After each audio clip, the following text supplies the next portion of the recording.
Welcome back to KFC, Kids with Christ. It's up to Nugget 4, and I've got Willy Ramos here with me.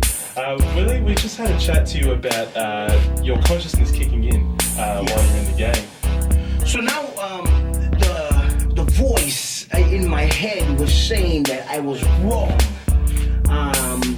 Before, I had no models, so now it's new to me as well. So now,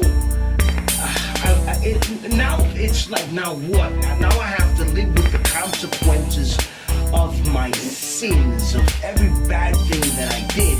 So I'm giving my life to Jesus, or I'm at a point or at a start. I can feel it coming.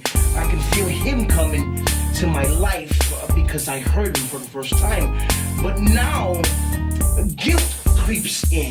Now, the Bible says that Satan is an accuser.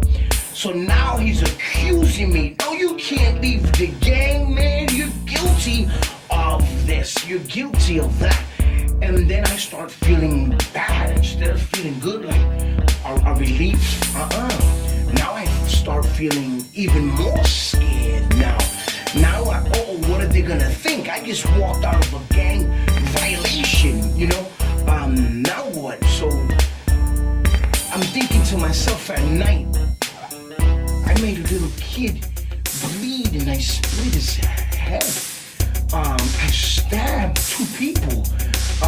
This guy, we beat him up and left shoe prints on his face. I don't want to live with that. I got kicked out of my job for fighting.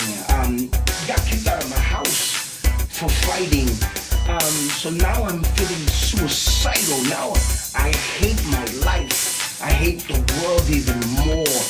I feel even more hopeless. So how did you live with the thoughts of suicide and especially all this regret kicking in? How did you live with that? Were you able to? Yeah, so I came to a breaking point, man. It was, the breaking point was this. I had a gun, and I said, you know what, I'm tired of this life. I contributed to nothing positive in this world. I'm another statistics. I'm the bad hombres that President Trump talks about. It's me. I'm the one that gives Hispanics bad names, or I'm the dirty person that doesn't belong. So I take the gun I had in the Nike shoebox, and I said, I'm going to kill myself. Enough is enough. I don't deserve. There's nothing worth fighting for in this world. Everybody's evil, I thought. Because I thought everybody was like me. I was judging everybody for what I did. So I took a gun in from the Nike shoebox, and then I went across the street from my house. Now, across the street from my house, there's this big church with a big cross on it. It was like at 3 in the morning. And I take the gun and I'm looking at the cross, man. And I say to the cross, it's like Jesus is there. And I'm saying to the cross, hey, I'm gonna give you 10 seconds, God. If you really exist, Mommy told me that you love me. My mom told me there's hope for me. So I need to know if that's true. You need to give me a sign. So I look at the cross and I say, one of these street lights need to turn off. Please let me know that you love me. And if you do, I'll give you my life.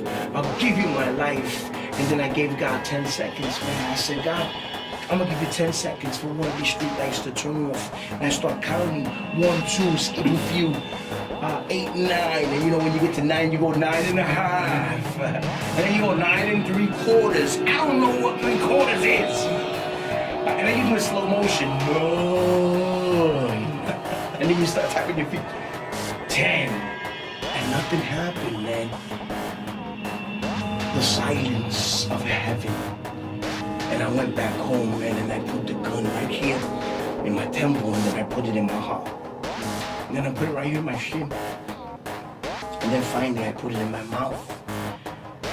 And because God loves me so much, it was like the heavens were singing me a lullaby.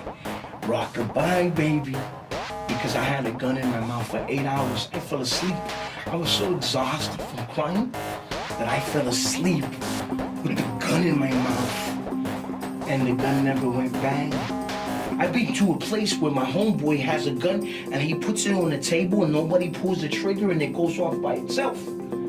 But I had a gun in my mouth for 8 hours and it never went bang. And then the next morning somebody knocks on my door and it's an elderly lady. And then I take the gun because I hear the knock and I'm looking at the barrels and then I hide the gun behind my head because I hear my mom coming.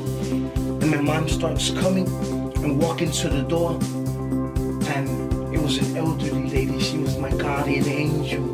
For real, God exists, man. God loves me this much that He sent me an angel. It was an old lady, and she said to my mom, "Do you have a son with you?"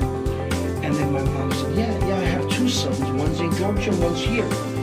And then the lady said, "The one here, give him this." And then my mom, I pretend I'm sleeping, so my mom wakes me up. And it was my guardian angel. At first I got mad because I always thought my guardian angel looked like Vin Diesel. But she looked like the old lady from Titanic. I wanted to throw it at her.